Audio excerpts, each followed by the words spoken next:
علیکم ورحمۃ اللہ نحمدہ و نصلی علی رسولہ الکریم اما بعد فاعوذ باللہ من الشیطان الرجیم بسم اللہ الرحمن الرحیم قال رسول اللہ صلی اللہ تعالی علیہ وسلم النکاح من سنتی فمن رغب عن سنتی فلیس منی آمنت باللہ ورسولہ وصدق اللہ العظیم۔ آئیے ہم سب مل کر اپنے آقا و مولا ملجا و ماوا نور مجسم رحمت دو عالم آقائے نامدار مدینہ کے تاجدار احمد مصطفیٰ محمد مصطفیٰ صلی اللہ علیہ وسلم کے دربار گہربان میں نہایت ہی عقیدت و ادب و احترام کے ساتھ درود و سلام کا خراج عقیدت پیش کریں۔ پڑھیں اللہم صلی علی سیدنا شفیعنا نبینا مولانا محمد معدن الجود الکرم وعلا آلہ بارک وسلم صلاۃ و سلاما علیک یا رسول اللہ صلی اللہ تعالی علیہ وسلم۔ حضرات، آپ تمامی حضرات لائق مبارکباد ہیں، بالخصوص و خصوص اس بزم کے نوشا غلام احمد رضا جن کے عقد مسنون کا اہتمام کیا گیا ہے۔ اس اہتمام پر نعت مصطفیٰ و منقبت غوث الورا اور بیانات کا اہتمام یقیناً اللہ رب العزت کے خاص کرم، رسول کائنات صلی اللہ علیہ وسلم کی خاص توجہ اور بزرگان دین کا خاص فیضان ہے، جس کا ہم نظارہ کر رہے ہیں۔ حضرات محترم، بڑی تیزی کے ساتھ میں کچھ معروضات آپ کی بارگاہ میں پیش کرنا چاہتا ہوں۔ بڑے خوش نصیب ہیں دلہن کے والدین و دولہا کے والدین جنہوں نے ایسا پرمسرت اور پرفیض بزم کا انعقاد کیا۔ اللہ تبارک و تعالی ہم تمام کو اپنی خوشی میں اپنا اور اپنے محبوبوں کا ذکر کرنے کی توفیق رفیق عطا فرمائے۔ اگر ہمارے معاشرے میں یہ ماحول بن جائے تو الحمدللہ یہ ایک طرح کا شکر بھی ہے اور اللہ و رسول کا ذکر بھی ہے۔ دیکھیے، شعراء کرام تشریف فرما ہیں، بڑی اچھی منقبت جو جناب مداح خیر الانام جناب بھارت گنج کے رہنے والے انجم صاحب نے بڑی نزاکت کے ساتھ اور لطافت کے ساتھ بارگاہ غوث الورا میں اپنی عقیدت کا اظہار کیا ہے۔ میں ایک مسدس کے ایک شعر کو آپ کے سامنے رکھ رہا ہوں۔ شعراء کرام ہیں کہ تعریفات کے جو الفاظ ہوتے ہیں، کچھ الفاظ جو ہیں متعین ہیں، جو تعریف کے لیے استعمال کیے جاتے ہیں، شعراء حضرات جانتے ہیں۔ تو صرف ایک مسدس، چونکہ ایک قافیہ ہوتا ہے، ایک رباعی ہوتا ہے، ایک مصرع ہوتا ہے، ایک شعر ہوتا ہے، ایک اسی طریقے سے شعر و شخن کی دنیا میں ایک مسدس ہوتا ہے۔ مسدس چند اشعار کو ملا کر لاسٹ میں، اخیر میں اس کے لب و لباب کو بیان کیا جاتا ہے۔ تو دیکھیے، مسدس کے اشعار یہ ہیں کہ بزم نجوم، قوس و قزح، چاند آفتاب۔ یہ جو تعریفات کے جو لفظ ہیں، حسن کے جو لفظ ہیں جو بیان ہوتے ہیں، وہ کیا کیا بیان ہوتے ہیں؟ بزم نجوم، قوس و قزح، چاند آفتاب، نسرین، یاسمین، کمل، نرگس، گلاب۔ نسرین، یاسمین، کمل، نسترن، گلاب۔ رعنائی، حسن، رنگ، کشش، تازگی، شباب۔ رعنائی، حسن، رنگ، کشش، تازگی، شباب۔ گلزار کوہسار شفق زار جوئے آب، گلزار کوہسار شفق زار جوئے آب، یعنی جمالیات کے جتنے لغات ہیں، یعنی جمالیات کے جتنے لغات ہیں سب حسن ماہتاب ہرا کی زکوٰۃ ہیں۔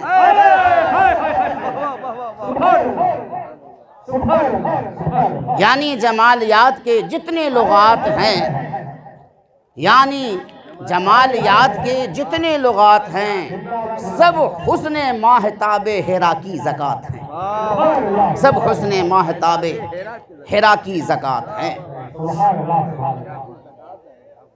فیضان خاص و عام ہے یا غوث المدد، فیضان خاص و عام ہے یا غوث المدد، گردش میں یہ غلام ہے یا غوث المدد۔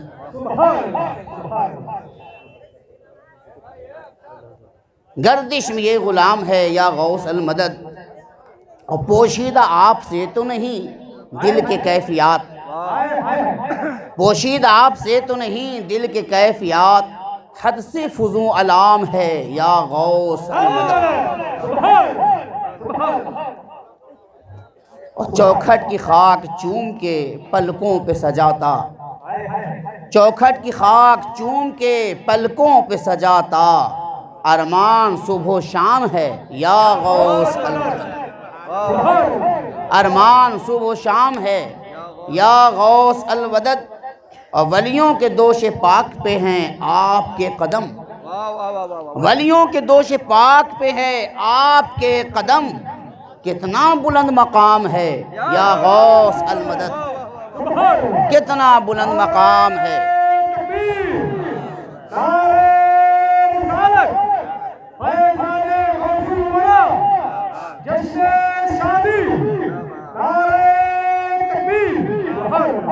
کتنا بلند مقام ہے یا غوث المدد، واپس گیا تو چور بھی بن کر ولی گیا،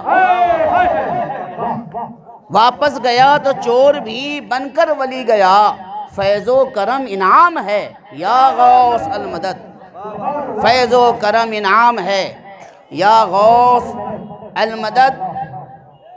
اور یہ شعر دیکھیں کہ صدقہ رسول پاک کا جھولی میں ڈال دو، صدقہ رسول پاک کا جھولی میں ڈال دو، یہ قادری غلام ہے یا غوث المدد، یہ قادری غلام ہے یا غوث المدد۔ اور جرت کہاں کہ عرض تمنا کرے ظہور، جرت کہاں کہ عرض تمنا کرے ظہور، ورد زبان نام ہے یا غوث المدد، ورد زبان نام ہے یا غوث المدد۔ چونکہ مہینہ غوث الورا کا ہے، اس مناسبت سے صرف ایک واقعہ بیان کر کر میں اپنے موضوع کے تحت چند باتیں آپ کے سامنے رکھنا چاہوں گا۔ یہ 11ویں شریف کا مہینہ ہے، غوث العظم کی بارگاہ ہے، آپ کے رکابدار حضرت سیدنا ابو العباس احمد رحمۃ اللہ تعالی علیہ جو ہر وقت آپ کی خدمت میں رہا کرتے تھے، ایک مرتبہ بغداد میں قحط سالی کا موسم آیا، لوگ قحط سالی میں مبتلا ہو گئے۔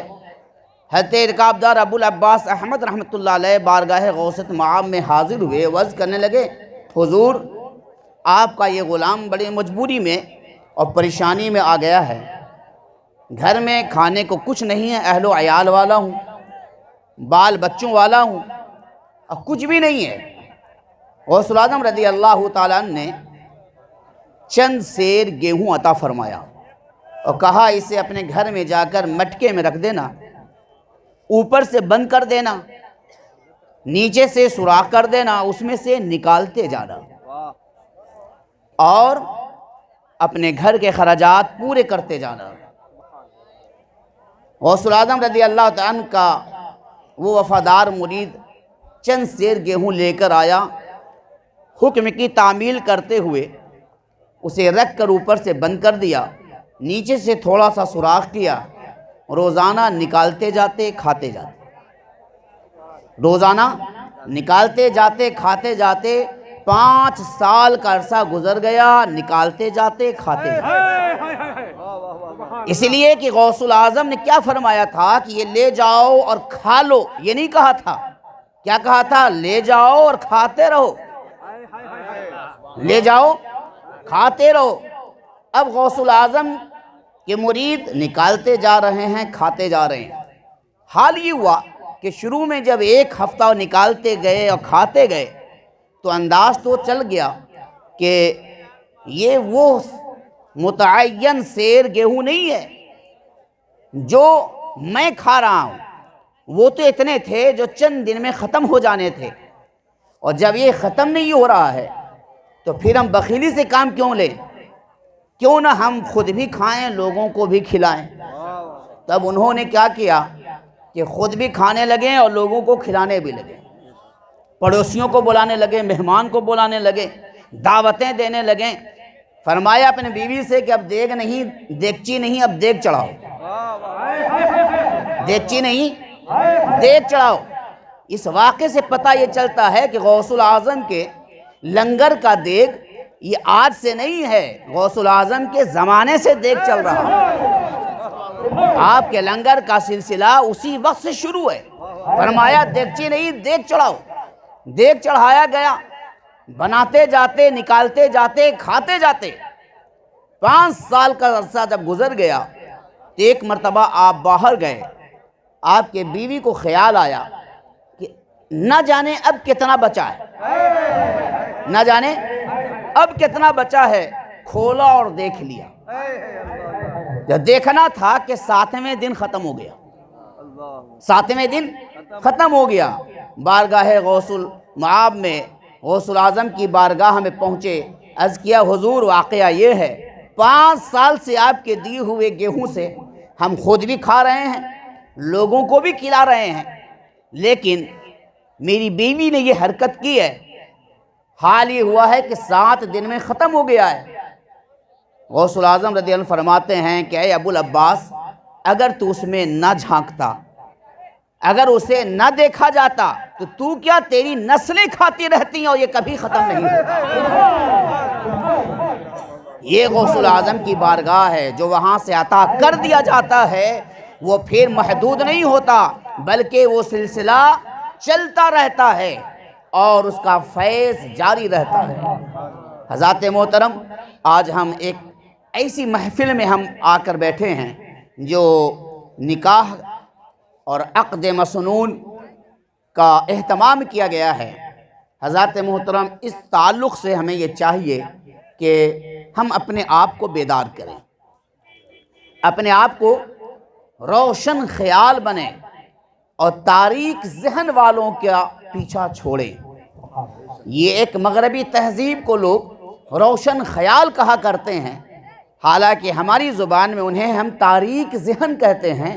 روشن خیال تو صرف اسلام دیتا ہے کہ ہر دور میں ایک روشن خیال عطا فرماتا ہے، ہر زمانے میں ایک روشن خیال عطا فرماتا ہے کہ جب ہمارے ہاں شادیات کے مواقع آتے ہیں، جانتے ہیں یہ نکاح، یہ عقد جو ہے یہ ایک بڑی اللہ تبارک و تعالیٰ کی طرف سے ایک نعمت عظمیٰ ہے۔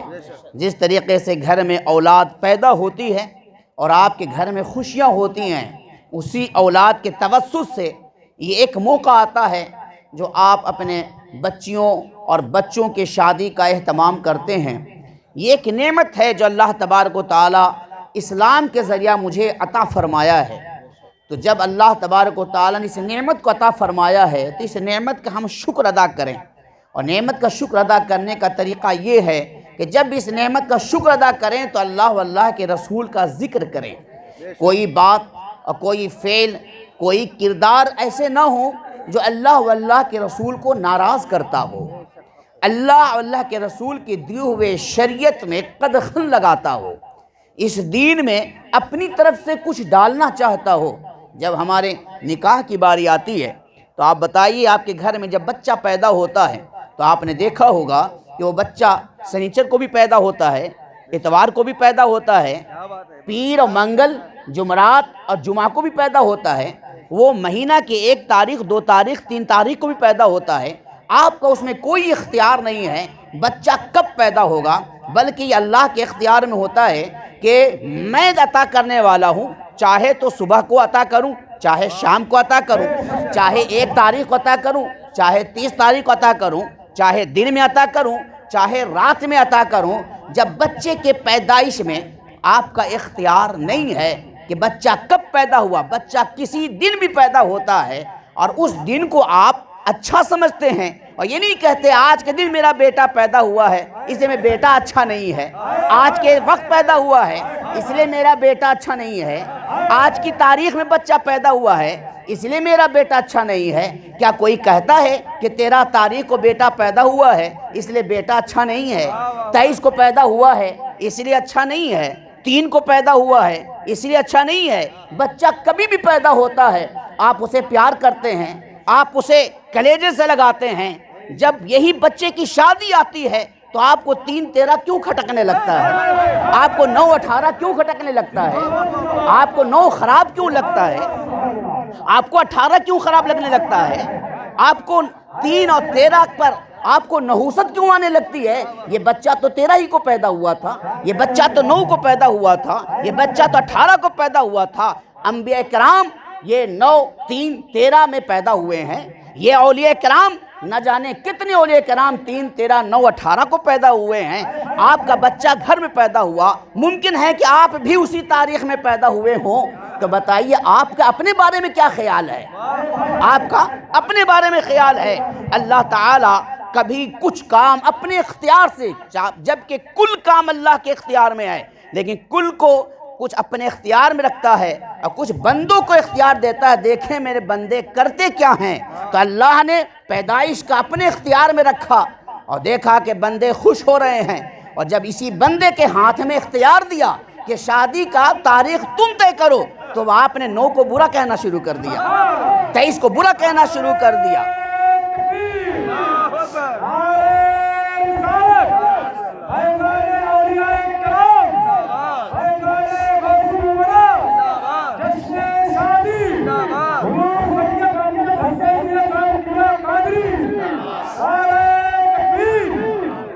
اسی لیے اب ہم اس رسم و رواج کو ہم ختم کریں گے، ہم اس تاریخ کے تعلق سے جو ہمارے اندر بدگمانیاں پیدا ہو گئی ہیں اس کا خاتمہ ہونا چاہیے۔ اس خاتمے کے لیے ہمیں اور آپ کو تیار ہونا ہوگا، اور میں یوں کہوں کہ اس کے خاتمے کے لیے یہ تقریر کا اہتمام کیا گیا ہے، اس خاتمے کی تیاری کے لیے یہ غلام احمد رضا کے نکاح میں اس پروگرام کا اہتمام کیا گیا ہے تاکہ ہم اس کا خاتمہ کر سکیں، لوگوں تک بات پہنچا سکیں۔ آپ جانتے ہیں بہت ساری چیزیں ایسی ہیں، جب آپ پیدا ہوئے تو آپ کا اختیار نہیں تھا، اور جب آپ موت کے منہ میں آئیں گے اس میں بھی آپ کا اختیار نہیں ہے۔ کیا یہ آپ کہہ سکتے ہیں کہ 9 کو ہم انتقال نہیں کریں گے؟ کیا یہ آپ کہہ سکتے ہیں کہ ہم 13 کو انتقال نہیں کریں گے؟ جب آپ کے پیدائش کا کوئی اختیار نہیں ہے، آپ کے انتقال کا کوئی اختیار نہیں ہے، دن کے بارے میں آپ کا کوئی اختیار نہیں ہے، تو آپ نکاح کے تعلق سے جو یہ باتیں کرتے ہیں یقیناً یہ آپ شریعت کی روح سے الگ ہو کر باتیں کر رہے ہیں، دین سے الگ ہو کر باتیں کر رہے ہیں۔ اس لیے ہمیں یہ چاہیے کہ ایسی غلط باتوں کا ہم خاتمہ کریں۔ آپ جانتے ہیں آج ہمارے معاشرے میں بہت سارے لوگ ایسے ہیں کہ اگر ایک مفتی صاحب کہیں کہ بھئی دیکھیے مسجد میں یہ اعلان نہیں ہونا چاہیے، تو فوراً عوام میں سے لوگ کہتے ہیں کہاں لکھا ہے، کہاں لکھا ہے؟ اگر کہا جائے کہ یہ کرنا ہے، اب کہاں لکھا ہے؟ جو عوام ایک مفتی سے پوچھ رہی ہے کہ یہ کہاں لکھا ہے، وہ عوام سے میں پوچھنا چاہتا ہوں کہ یہ 13 کو شادی نہیں ہونی چاہیے، یہ کہاں لکھا ہے؟ یہ 9-18 کو نہیں ہے، یہ کہاں لکھا ہے؟ آپ ہم سے پوچھ سکتے ہیں، کچھ باتیں ہم بھی آپ سے پوچھ سکتے ہیں۔ جب دین کی باتیں بتائی جائیں، شریعت کی باتیں بتائیں جائیں، اور آپ کو اگر معلوم نہ ہو تو ایک کم پڑھا لکھا آدمی بھی کہتا ہے کہ کہاں لکھا ہے دکھائیے۔ بتائیے اب آپ تو دیکھا ہے کہ آخر 13 کو شادی نہیں ہونی چاہیے، کہاں لکھا ہے؟ یہ 3 کو نہیں ہونا چاہیے، کہاں لکھا ہے؟ صبح میں نہیں ہونی چاہیے، کہاں لکھا ہے؟ یہ غروب میں نہیں ہونی چاہیے، کہاں لکھا ہے؟ یہ کافروں کا طریقہ ہے، یہ مشرکوں کا طریقہ ہے، جس کا کوئی پیغمبر نہیں، جس کا کوئی معبود نہیں، جس کا کوئی پیشوا نہیں، جس کا کوئی مقتدی نہیں ہوتا، وقت اسے مارتی ہے، اور جس کا مقتدی ہوتا ہے، جس کا کوئی خدا ہوتا ہے، جس کا کوئی پیغمبر ہوتا ہے وقت اس کے ماتحت ہوتا ہے، اس لیے وقت ہمارے ماتحت ہے، اس لیے کہ میں ایک خدا کے ماننے والا ہوں، ایک نبی کا ماننے والا ہوں، اولیاء مقتدیٰ پیشوا ہمارے پاس ہیں، ہم وقت کے محتاج نہیں ہیں، وقت ہمارا محتاج ہے، جس دن چاہیں گے اس دن نکاح ہوگا، جب چاہیں گے نکاح ہوگا، جس وقت چاہیں گے نکاح ہوگا، اس لیے کہ ہم نے اپنے سے ادھر ادھر اپنے ذہنی باغیاتی اور وہم و گمان کے دین پر ایمان نہیں رکھتے ہیں، ہم تو رسول اللہ کے دین پر ایمان رکھتے ہیں۔ اب بات ہوگی تو رسول اللہ کی بات ہوگی، اس لیے حضرات محترم آج سے یہ فیصلہ کر لیں کہ ہم 3 13 9 18 نہیں مانیں گے، 3 13 9 18 نہیں مانیں گے۔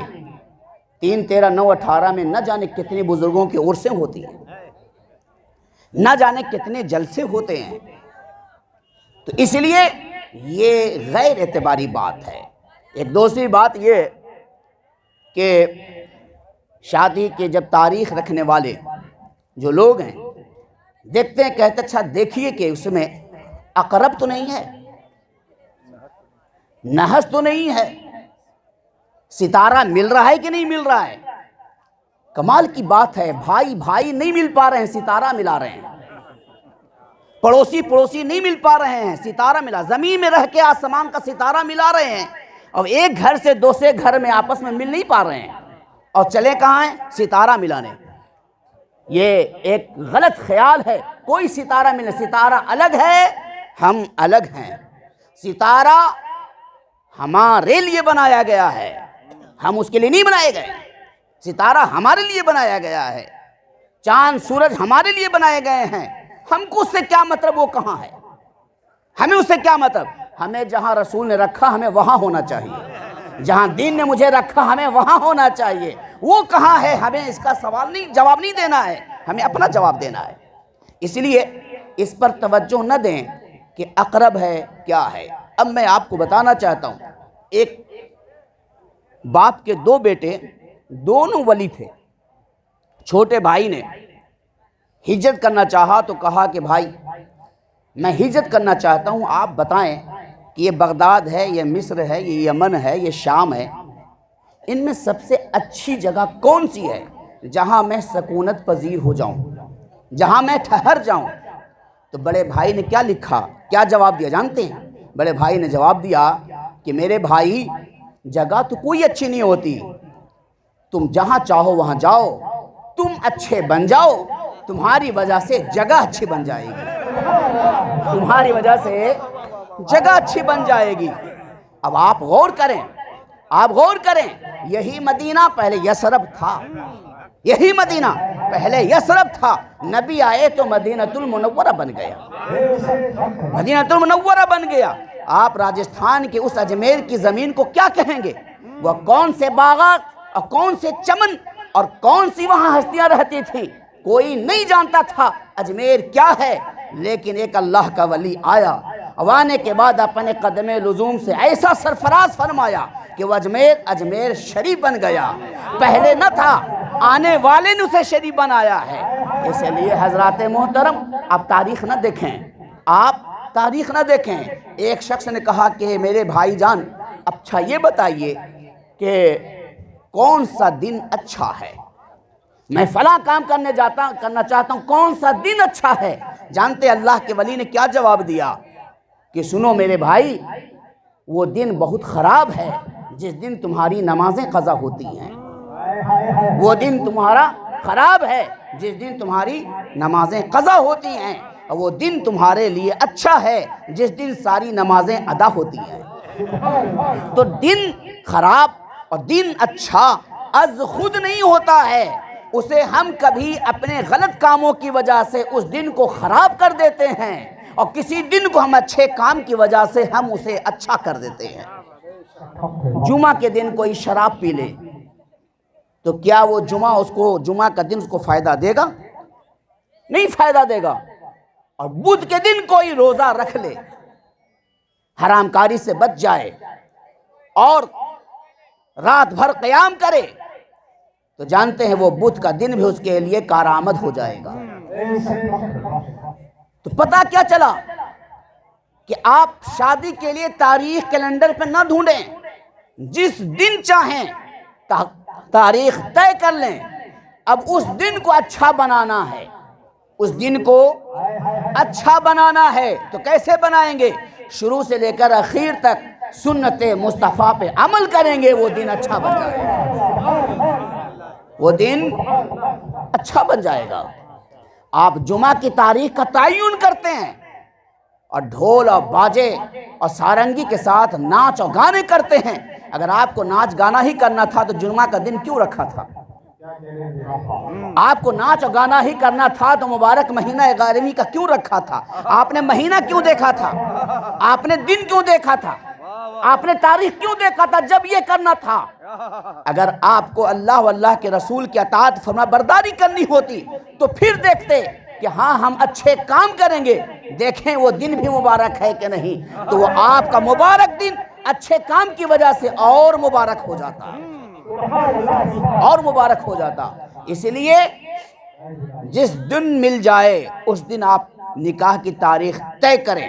کوئی اقرب وقرب نہیں ہوتا، کوئی دن خراب نہیں ہوتا، سب دن اللہ کے ہیں، سب راتیں اللہ کی ہیں۔ ہاں خراب تو کوئی نہیں ہوتا، لیکن کچھ دن کچھ راتیں ایسی ہیں جو دوسری راتوں اور دوسرے دن پر افضل ہیں۔ تو افضل تو ہیں لیکن خراب کوئی نہیں ہے، افضل تو ہیں لیکن خراب کوئی نہیں ہے۔ ہم خراب اپنے اعمال سے کرتے ہیں، اپنے کردار سے کرتے ہیں، اپنے طور طریقے سے کرتے ہیں۔ آپ جو دن چاہیں منتخب کریں اور اس کے بعد ہم سنت مصطفیٰ کے مطابق اس پر عمل کریں۔ ساتھ ہی آج ہمارے معاشرے میں جہیز کا لین دین کا مسئلہ بھی ہے، اور بہت سارے فنڈ نکل رہے ہیں لڑکیوں کے ماں باپ یا لڑکی کی طرف سے مدد کرنے کے لیے، بہت ساری کمیٹیاں ہیں۔ میں آپ کو آج ایک مشورہ دینا چاہتا ہوں کہ جتنی بھی تنظیمیں غریب لڑکیوں کے شادی کے لیے فنڈ رقم کرتے ہیں اور مدد کرتے ہیں، یہ فنڈ بند کریں۔ لڑکیوں کو مدد کرنے کی ضرورت نہیں ہے، وہ فنڈ والے سیدھے لڑکے کے پاس جائیں اور کہیں کہ بھائی میں تمہارا مدد کرنا چاہتا ہوں، تم شادی کرنے والے ہو، تمہیں لڑکی سے کیا کیا چاہیے؟ ہمارے پاس فطرہ زکوٰۃ کے رقم ہے، جو چاہیے ہم تمہیں دے دیتے ہیں، لڑکی سے مت مانگنا، وہ لڑکی غریب ہے، تمہارے دینے کے لیے اسے رسوا کیوں کیا جائے؟ تمہیں دینے کے لیے اسے رسوا کیوں کیا جائے؟ لڑکی کو ضرورت نہیں ہے، وہ مانگ رہا ہے، اگر لڑکی کا باپ مانگ رہا ہے تو لڑکے کو دینے کے لیے مانگ رہا ہے۔ ایک لڑکی کی وجہ سے باپ کو، لڑکی کے باپ کو رسوا کیوں کیا جائے؟ ڈائریکٹ اسی لڑکے ہی کو کیوں نہ دیا جائے؟ بھائی تو اس لائق ہے، تمہیں دیا جائے گا، اسے تو ضرورت نہیں ہے۔ تو اب لڑکی کو مدد کرنے والا فنڈ بند کر کے ڈائریکٹ جا کر لڑکے کو مدد کیا جائے۔ بھائی تمہارے پاس کمائی نہیں ہے، تم غریب ہو تو ہمارے پاس یہ فنڈ ہے، ہم تمہیں دیتے ہیں، کسی لڑکی سے مت مانگو۔ انشاءاللہ اس کا خاتمہ ہوگا جب تک آپ لڑکی کے ماں باپ کو آپ ہیلپ کرتے رہیں گے کہ لڑکے والوں کو دو، تو لڑکے والے مانگتے رہیں گے اور وایا کر کے لیتے رہیں گے، اور انہیں شرم بھی محسوس نہیں ہوگی۔ جب ڈائریکٹ دیں گے تو انہیں پتہ چلے گا مجھے کیا مل رہا ہے، اور یہی رقم جب لڑکی کے ماں باپ لیتے تھے تو ان کے دل پر کیا گزرتا تھا، تب جا کے احساس ہوگا۔ تو ہمیں اپنی ترکیبیں بدلنی ہوں گی، ہمیں اپنی ترتیبیں بدلنی ہوگی۔ دوسری بات یہ ہے کہ اسلام کا طریقہ یہ ہے کہ آپ پیدا ہوئے، پیدا ہونے کے بعد آپ بڑھتے جائیں گے، آپ پر فرائض و واجبات کی ادائیگی کو صحیح طریقے سے سیکھنا آپ پر فرض ہوتا جائے گا۔ اسی میں ایک رکن عقد بھی ہے، عقد، نکاح۔ یہ عقد کے معنی پر میں نے ایک تقریر کر چکا ہوں، میں تفصیلی گفتگو نہیں کرنا چاہتا، مختصر یہ ہے کہ میں بتا دوں کہ عقد جو ہے یہ نکاح کے وقت جو ہم نکاح کرتے ہیں اس کو بھی جاننا ضروری ہے۔ یعنی آپ ظہر کی نماز پڑھ رہے ہوں اور آپ عربی میں نیت کر رہے ہوں اور آپ کو یہ معلوم ہی نہیں ہے کہ ہم نیت کیا کر رہے ہیں، نیت کیا کر رہے ہیں آپ کو اس کی خبر نہیں ہے، ہم کیا پڑھ رہے ہیں اس کی کوئی خبر نہیں ہے۔ یہی حال جو نماز میں پڑھنے کے بعد اس میں جو کوئی کیف اور سرور حاصل نہیں ہوگا، وہی آج ہمارے معاشرے میں نکاح کے حالات ہو گئے۔ قاضی صاحب آئے اور آنے کے بعد کلمہ پڑھایا، کسی طریقے سے کلمے پڑھ لیا گیا، ترجمہ پڑھا دیا گیا۔ بعض لوگ تو اس کے بھی انکاری ہیں کہ کلمہ مسلمان کو کیوں پڑھاتے ہیں؟ بھائی کلمہ مسلمان ہی کو پڑھایا جاتا ہے، کافر کو تھوڑی پڑھایا جاتا ہے۔ کافر کو اگر کلمہ پڑھا بھی دیا جائے تو اس سے کیا پھلنے والا ہے؟ وہی کلمہ ہے کہ مسلمان پڑھے گا تو کلمہ پڑھنے کا ثواب ملے گا۔ اس کے بعد نکاح کی ترتیبیں بتائی جاتی ہیں اور اس میں یہ لفظ رکھا جاتا ہے اتنا مہر۔ آج کل مہر کے مسئلے ہمارے آ گئے ہیں کہ ہم برتھ ڈے پر لاکھوں روپے خرچ کرتے ہیں، اور مہر کا جب معاملہ آ جائے تو کہتے ہیں میرے دادا کا 786 تھا، میرے ابا کا 786 تھا، اس لیے میں بھی 786 دوں گا۔ جبکہ یہ 786 آج کے دور میں مہر کی کوئی رقم نہیں بنتی ہے۔ مہر کی رقم آج کے بچے کی کمائی پر ہو، آپ کے معاشرے آپ کے دین میں جو اخراجات بڑھ رہے ہیں اس طور پر ہونا چاہیے۔ 786 بہت اچھا لفظ ہے، 786 بہت اچھا لفظ ہے، اور آپ کے پاس بائک اور 4 ویلر کی گاڑیوں کی ایجنسی ہے تو بہت اچھے رقم ہونے کی وجہ سے، اچھا نمبر ہونے کی وجہ سے 786 روپے میں کار ہمیں دے دیں گے۔ آپ کے پاس بہترین کپڑا ہے جو 10,000 کا، میں کہوں کہ بھائی 786 بہت اچھا ہے، 786 سے مجھے محبت ہے، کیا 786 میں وہ کپڑا دے دیں گے؟ آپ کپڑا نہیں دیں گے، اور ایک کے بیٹی کو لینے کے لیے وہ کھڑے ہو گئے، ایک بیٹی کو لینے کے لیے 786 میں کھڑے ہو گئے، اور آپ 5,000 کا کپڑا 786 کے روپے میں لینے کو تیار نہیں ہے۔ کیوں؟ اس لیے کہ بھائی آپ کے پاس یہ اچھا رقم الگ سے ہے لیکن اس کا رقم زیادہ ہے۔ آپ آگے بڑھتے ہیں، ایک لڑکی کا مہر آپ 786 رکھتے ہیں، اس 786 کو اگر رکھنا ہے تو 20,000 کے بعد بھی 786 لگایا جا سکتا ہے، 25,000 کے بعد بھی 786 لگایا جا سکتا ہے، 11,000 کے بعد بھی 786 لگایا جا سکتا ہے۔ تو ہم برتھ ڈے پر خرچے کرتے ہیں، شادی کے سالگرہ پر خرچے کرتے ہیں، ہم ولیمہ پہ لاکھوں روپے خرچہ کرتے ہیں، پنڈال اور گاجے اور باجے میں لاکھوں روپے خرچہ کرتے ہیں، لیکن افسوس یہ ہوتا ہے کہ جہاں سنت مصطفیٰ کی باری آتی ہے وہاں ہم پیچھے ہٹ جاتے ہیں۔ اور جب اگر لکھا بھی دیا تو خیال یہ ہے کہ دیتا کون ہے، جبکہ یہ خیال، یہ گمان باطل ہے، یہ گمان باطل ہے، دینے کا پکا ارادہ ہونا چاہیے۔ اور بہتر یہ ہے کہ مہر معجل ہو، یعنی فوراً ادا کر دے، بہتر ہے، اور اس کو آپ ادا کر سکتے ہیں۔ آپ کھانے کے جو اسٹیٹس ہیں اس میں کمی کریں، پنڈال کے لائٹیں میں کمی کریں، آپ اپنے 100 باراتی ہیں تو باراتی میں کمی کریں، دوسرے کام میں کمی کریں۔ جس کا حکم اللہ کے رسول نے نہیں دیا تو اس میں تو آپ کمی نہیں کرتے، اور جس کا حکم دیا گیا ہے اس میں کمی کیا جا رہا ہے۔ اس لیے ہم کمی اس میں کریں جس کا کوئی حکم نہیں ہے، اور کام وہ کریں، کمی اس میں نہ کریں جس کا مجھے حکم دیا گیا ہے۔ اس کے علاوہ لکھا جاتا ہے، علاوہ نان، نفقہ، سکنا۔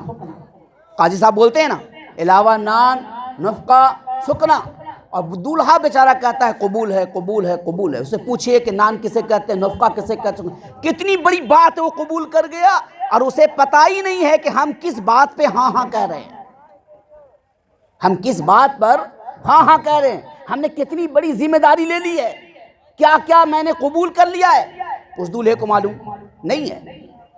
علاوہ نان، نفقہ، سکنا۔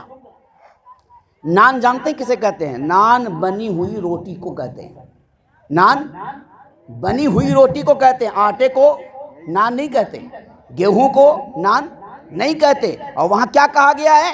21,000 مہر معجل، علاوہ نان یعنی بنی ہوئی روٹی، بنی ہوئی روٹی۔ نفقہ، نفقہ کہتے ہیں سلے ہوئے کپڑے کو۔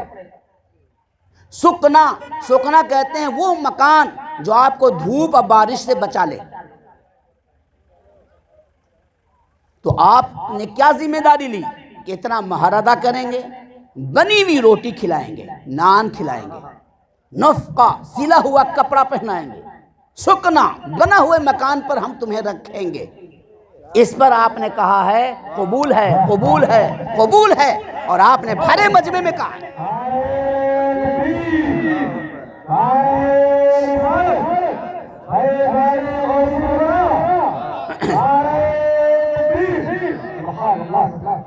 آپ نے بھرے مجمع میں کہا ہے، لیکن اب دیکھیے ایک عورت کی جو ذمہ داری ہوتی ہے، چونکہ یقین ہے کہ سب کو یہ جانتا ہے کہ روٹی عورت ہی بناتی ہے، روٹی عورت ہی بناتی ہے، کپڑا عورت ہی سلتی ہے، تو پھر شریعت نے کیوں کہا کہ نان نفقہ دینا ہے؟ کیوں؟ اس لیے کہ تمہارا آج عقد ہوا ہے، اور عقد کے معنی کیا ہوتے ہیں؟ عقد کے معنی گانٹھ باندھنا، عقد کے معنی گرہ باندھنا، عقد کے معنی مضبوطی سے جوڑ دینا، مضبوطی سے جوڑ دینا۔ تو نان تو بیوی بنائے گی، کپڑا بیوی سلے گی، لیکن تمہیں قبول کرنا ہے۔ کیوں؟ اس لیے کہ وہ تمہاری پارٹنر ہو گئی ہے، تمہاری بیوی ہو گئی ہے۔ کبھی وہ بیمار بھی پڑ سکتی ہے، کبھی اس کی طبیعت خراب بھی ہو سکتی ہے، کبھی اس پر مصیبت بھی آ جا سکتی ہے، کبھی وہ لاغر کمزور بھی ہو سکتی ہے۔ ایک دن تم جوان، تمہاری صحت اچھی ہو اور وہ بوڑھی بھی ہو سکتی ہے، تو اب یہ نہ کہنا کہ اب تم میرے لائق نہیں ہو، بلکہ تم نے وعدہ کیا ہے کہ آج تو لائق نہیں ہے، جب تو تھی تو بنا کر کھلا رہی تھی، اب میرے وعدے کا وقت آیا ہے، تو بیمار پڑی ہے ہم بنا کر لائیں گے، تو بیمار پڑی ہے ہم بنا کر لائیں گے، تو پریشان ہے ہم بنا کر کھلائیں گے، تو آج کمزور ہو گئی ہے، آج تجھے ہم بنا کر اپنے ہاتھوں سے دیں گے، بنوا کر لائیں گے، لیکن تجھے آج تنہا نہیں چھوڑیں گے، اس لیے کہ میں نے بھرے مجمع میں نان کا وعدہ کیا ہے۔ شریعت نے بہت دور تک دیکھا ہے، شریعت نے بہت دور تک دیکھا ہے، دین نے بہت دور تک دیکھا ہے۔ افسوس یہ ہے کہ ہم نے شریعت کو صحیح سے پہچانا نہیں، دین پر ہم نے عمل کرنے کی کوشش نہیں کی ہے، اس لیے شریعت نے آپ کو کہا کہ یہ تمہاری بیوی ہو گئی، یہ گٹھا بن گیا ہے، گانٹھ بن گیا ہے، گرہ بن گیا ہے۔ آج ہمارے معاشرے میں اسی کو نہ جاننے کی وجہ سے بہت ساری خلفشاریں پھیل رہی ہیں کہ جب جہاں بیوی کمزور ہوئی تو آپ نے سوچا کہ یہ تو کچھ کرتی ہی نہیں ہے۔ ارے بھائی، آپ کو کرنے کے لیے اسے نہیں لایا تھا، آپ نے تو روٹی نان کا وعدہ کیا تھا۔ کپڑا سلتی ہے لڑکی، لیکن ممکن ہے کہ کسی کو نہ سلنے آئے، کسی کو نہ سلنے آئے، یا ممکن ہے کہ سلتی ہے لیکن سل نہ پائے، ممکن ہے کہ بچے زیادہ ہو گئے ہیں، وقت نہیں مل رہا ہے، تب اب آپ پر کیا ہے؟ آپ پر واجب ہے کہ آپ اسے سلوا کر پہنائیں، آپ سلوا کر پہنائیں، اس لیے کہ آپ نے بھرے مجمع میں نفقہ کا وعدہ کیا ہے، سلے ہوئے کپڑے کا وعدہ کیا ہے، اور پھر اس کے بعد سکنا جو ہے مرد کو بچاتی ہے، سکنا مرد کی تحفظ کرتی ہے۔ دو چیزیں لڑکیوں کے لیے ہیں، جب وہ پریشان ہو جائے، بیمار ہو جائے، تو روٹی بنا کے یا بنوا کے کھلاؤ، کپڑا سل کے یا سلوا کے پہناؤ، لیکن اے لڑکی، تم نے سکنا کا میں نے وعدہ کیا ہے جو دھوپ اور بارش سے بچا سکے۔ آنے کے بعد یہ نہ کہنا کہ ہمیں اچھا فلیٹ چاہیے، آنے کے بعد یہ نہیں کہنا ہمیں مارول کا بہترین ٹائلز کیا ہوا بہترین شو روم چاہیے، ہمیں یہ نہیں کہنا کہ ہمیں ممبئی کا فلیٹ چاہیے، ہمیں یہ نہیں کہنا کہ ہمیں ایسا محل چاہیے، بلکہ ہم نے سکنا کا وعدہ کیا ہے۔ اب یہ سکنا جو شریعت میں ہے، یہ مرد کی تحفظ کر رہی ہے کہ ہم نے بھرے مجمع میں دھوپ اور بارش سے بچانے کا وعدہ کیا ہے، اے سی میں بٹھانے کا وعدہ نہیں کیا ہے، ہم نے کولر میں بٹھانے کا وعدہ نہیں کیا ہے۔ اللہ نے دیا تو اے سی بھی لگائیں گے، اللہ نے دیا تو کولر بھی لگائیں گے، اللہ نے دیا تو محل بھی بنائیں گے، اللہ نے دیا تو بہترین فلیٹ بنائیں گے، لیکن اگر ہمارے پاس نہیں ہے تو کوئی لڑکی مانگ نہیں کر سکتی، ہم اتنے مکان دے دیں گے جس سے دھوپ اور بارش سے بچ سکو، شریعت پہ عمل ہو جائے گا۔ اللہ تبارک و تعالی ہم اس کی توفیق عطا فرمائے۔ وآخر دعوانا الحمدللہ رب العالمین۔ السلام علیکم۔ بہت کافی سلام پڑھیے گا۔